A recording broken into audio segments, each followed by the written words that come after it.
Hello friends, आज हम बनाएंगे गेहूं के आटे से बना हुआ लच्छा पराठा।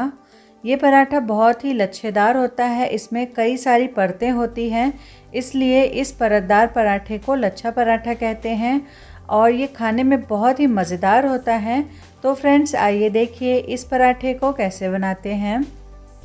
एक बाउल में डालेंगे 1 कप गेहूं का आटा। आप चाहे तो आधा कप गेहूं का आटा और आधा कप मैदा भी इस्तेमाल कर सकते हैं। अब इसमें बीच में जगह बना लेंगे और इसमें डालेंगे 1/4 कप दूध और इसमें ऐड कर देंगे नमक 1/4 छोटा चम्मच, 1 छोटा चम्मच घी ऐड करेंगे और इसके बाद सभी चीज़ों को अच्छी तरह से आटे में मिक्स कर लेंगे। तो पहले हम दूध में इसको मिक्स कर लेते हैं आटे को अच्छी तरह से। इसके बाद हम इसका डो बनाएंगे, तो पानी का इस्तेमाल बहुत कम करेंगे। इसके लिए पहले हम इसे दूध में मिक्स कर लेते हैं और इसके बाद थोड़ा थोड़ा पानी डालते हुए हम इसका डो बना लेंगे। दूध डालने की वजह से ये डो बहुत ही सॉफ्ट बनेगा। तो इस तरह से थोड़ा थोड़ा पानी डालते हुए हम इसको अच्छी तरह से मसलेंगे और फिर इसका डो बना लेंगे।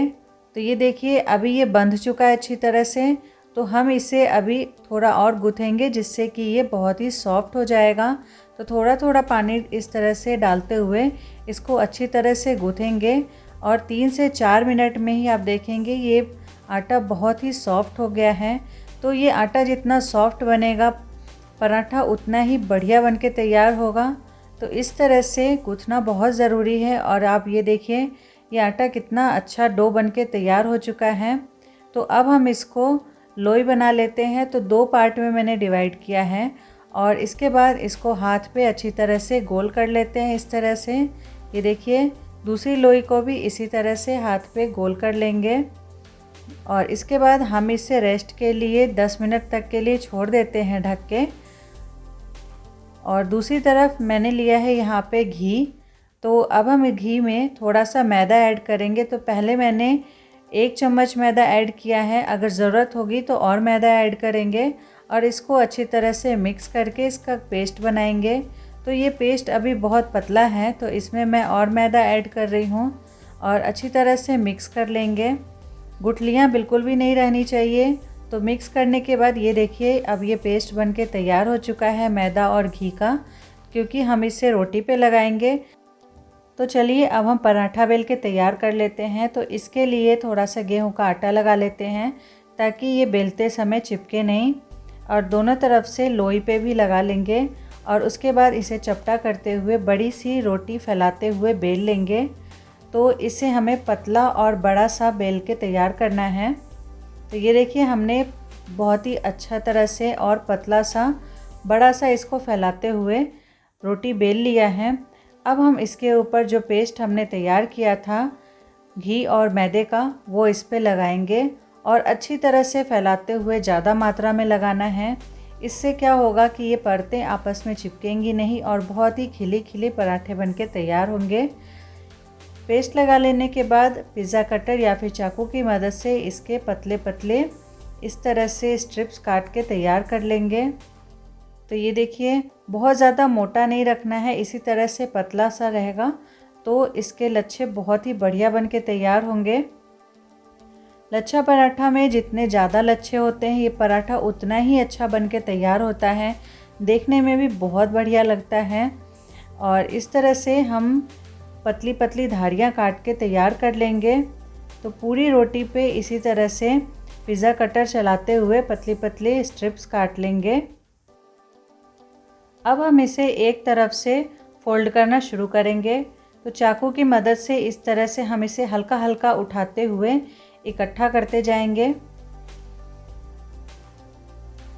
तो ये देखिए हाथ पे चिपके नहीं, इसलिए मैं इसे चाकू से कर रही हूँ और हल्का हल्का उठाते हुए हम सभी धारियों को इकट्ठा कर लेंगे।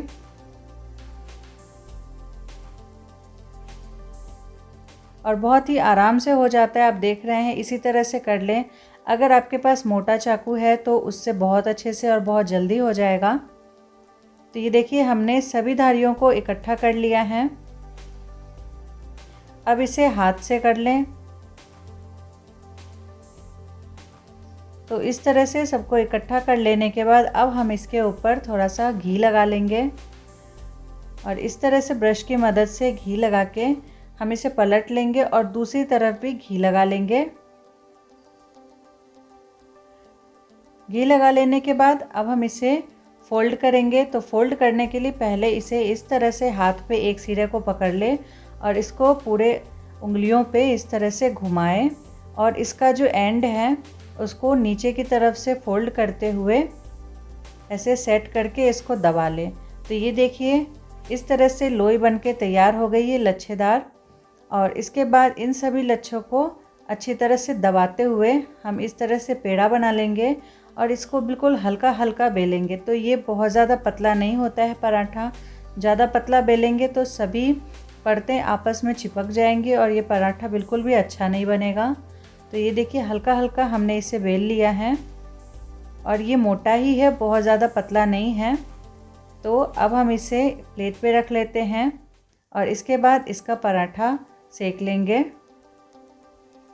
तो लच्छेदार पराठा बनाने के लिए तवा हमें बहुत ज़्यादा गर्म नहीं चाहिए, हल्का गर्म तवे पर ही हम इसे रखेंगे।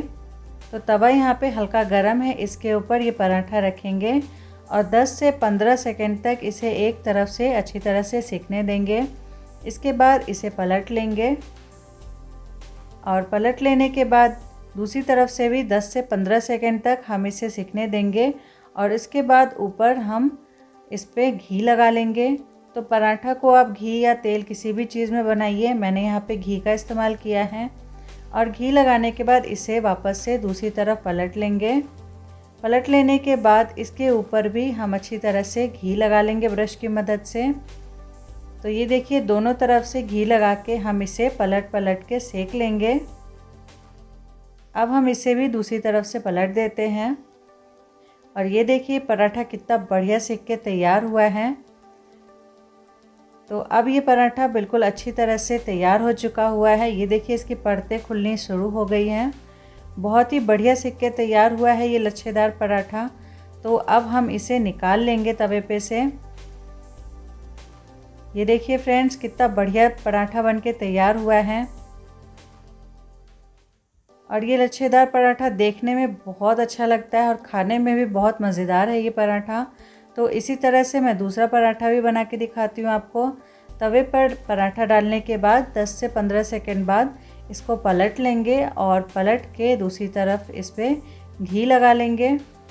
घी लगाने के बाद वापस से इसे पलट देंगे दूसरी तरफ से और पलट लेने के बाद दूसरी तरफ भी हम इस पर घी लगा लेंगे। दोनों तरफ से इसी तरह से पलट पलट के इसको भी सेक लेंगे। और फ्रेंड्स इसके बाद ये पराठा बनके तैयार है। तो इसी तरह से हमने दोनों पराठे बना लिए हैं। ये देखिए फ्रेंड्स पलट लेने के बाद कितना बढ़िया लगता है ये देखने में। तो इसे भी अब हम निकाल लेते हैं। तो इस तरह से दोनों लच्छेदार पराठे बनके तैयार हो गए हैं। ये देखिए कितने बढ़िया लच्छे बनके तैयार हुए हैं और अब ये हल्के ठंडे हो गए हैं। ठंडे हो जाने के बाद इसकी परतें अपने आप अलग होने लगती हैं। ये देखिए तो मैं आपको हल्का हल्का उठा के दिखाती हूँ कितना बढ़िया बनके तैयार हुआ है। ये पराठा बहुत ही करारा होता है ऊपर से और अंदर से मुलायम होता है।